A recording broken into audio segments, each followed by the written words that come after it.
Senhora Presidente, senhores deputados, senhores membros do Governo, sou, como sabem, professor de História.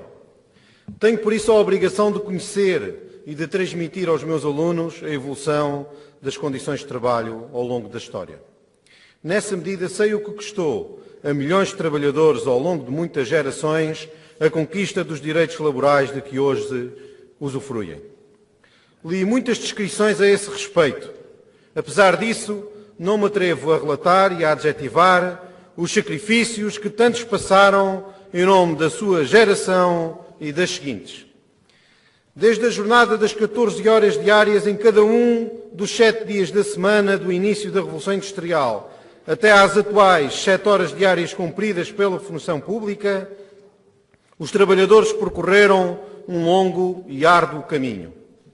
Esse foi o caminho da justiça social, do progresso, da criação de emprego, da dignificação do homem e do progresso civilizacional.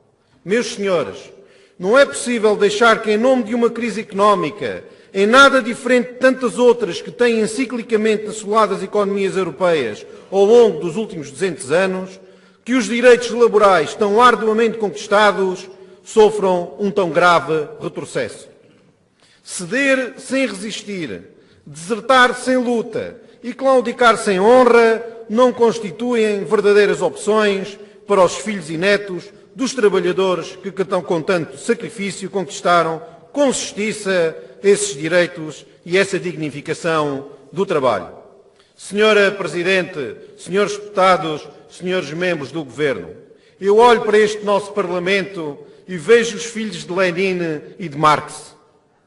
Vejo democratas cristãos, social-democratas e os representantes do socialismo democrático.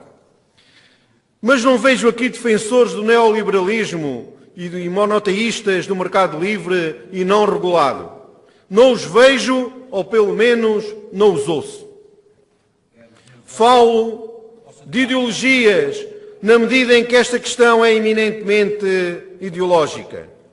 Eu considero que o aumento da jornada de trabalho conduz ao aumento do desemprego. Eu acredito que o aumento da jornada de trabalho desincentiva e cria inércia no âmbito da implementação de condições que possam aumentar a produtividade. Eu não tenho dúvidas que o aumento da jornada de trabalho eternizará modelos e formas de produção dependentes de salários permanentemente baixos. Tudo isto gerará a diminuição da produtividade, dificuldades de modernização, desemprego, injustiça, exclusão social e uma crescente conflitualidade social. Não existe uma ciência exata para calcular a hora das revoluções. Todos os contemporâneos desses acontecimentos, as revoluções francesa ou russa, por exemplo, sabiam, no entanto, que o ponto de saturação estava próximo, que as massas populares e os trabalhadores tinham chegado ao ponto de nada terem a perder e de já tudo terem perdido. Penso que não andaremos muito longe desse estado de espírito coletivo. A hora da história pode chegar a qualquer momento. Basta que um qualquer acontecimento fortuito acenda o inevitável rastilho do destino. É neste estado em que estamos. Nestas circunstâncias, a nossa autonomia tem de ser um lugar de abrigo para todos, em especial dos trabalhadores. A autonomia açoriana tem de constituir o último reduto da resistência contra a injustiça, a ilegalidade constitucional e as políticas erradas que geram desemprego e miséria. Este é, meus senhores, o momento em que a autonomia tem de dizer presente. A legitimidade de qualquer regime político conquista-se na adversidade. A autonomia açoriana tem de, nas presentes circunstâncias, fazer prova de vida.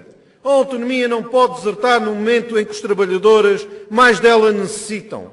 Nas atuais circunstâncias, os trabalhadores açorianos não aceitam uma lavagem de mãos a Pilatos ou um número de escapismo político semelhante aos praticados pelo Udine. Ou se está com os trabalhadores açorianos ou se está contra eles. Não existe, nas atuais circunstâncias, lugar para o meio termo. Senhora Presidente, senhores deputados, senhores membros do Governo, O Governo Regional Socialista abordou a questão do aumento da jornada de trabalho para as 40 horas semanais de forma errada. Disse que não concordava, mas que nada se podia fazer no âmbito das competências autonómicas. Dizer que não se concorda está em qualquer manual de política partidária e aprende-se logo nas jotas. A maioria governamental tem outra origem partidária e a tentação de explorar o odioso da questão é irresistível. A maioria socialista governa há 17 anos e tem reivindicado a modernização e melhoria organizacional da administração regional.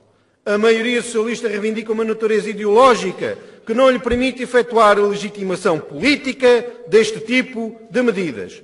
A maioria governamental tem defendido que a administração regional tem a dimensão necessária. A maioria governamental não resistiu ao impulso de mordiscar a maçã do pecado que não plantou, mas decidiu colher com o punho erguido e não fechado. Estas são, em síntese, as razões do não concordo do Governo. A outra parte da acessão governativa, o aplico apesar de não concordar, não é aceitável. Estou convencido que o Governo Regional não percebeu, num primeiro momento, as grandes expectativas dos trabalhadores açorianos nos mecanismos de proteção e justiça da autonomia contra uma medida tão chocantemente injusta e ilegal. Os trabalhadores açorianos não aceitam que o Governo Regional se dê por derrotado antes da batalha. Estou convencido que os trabalhadores açorianos estão prontos a aceitar uma derrota no Tribunal Constitucional, mas nunca aceitarão que a autonomia deserde antes do bom combate. Foi por isso que o PPM aqui veio fazer. Foi isso que o PPM aqui veio fazer. Dar guerra. Usar todas as prerrogativas da autonomia contra a infâmia de aumentar a jornada de trabalho da função pública açoriana sem qualquer remuneração suplementar e no momento em que se procedem a novos cortes adicionais nos seus vencimentos. Dar guerra, meus senhores, em nome de todos os trabalhadores açorianos. O horário da função pública é a âncora e a referência que impede a deriva das jornadas de trabalho do setor privado.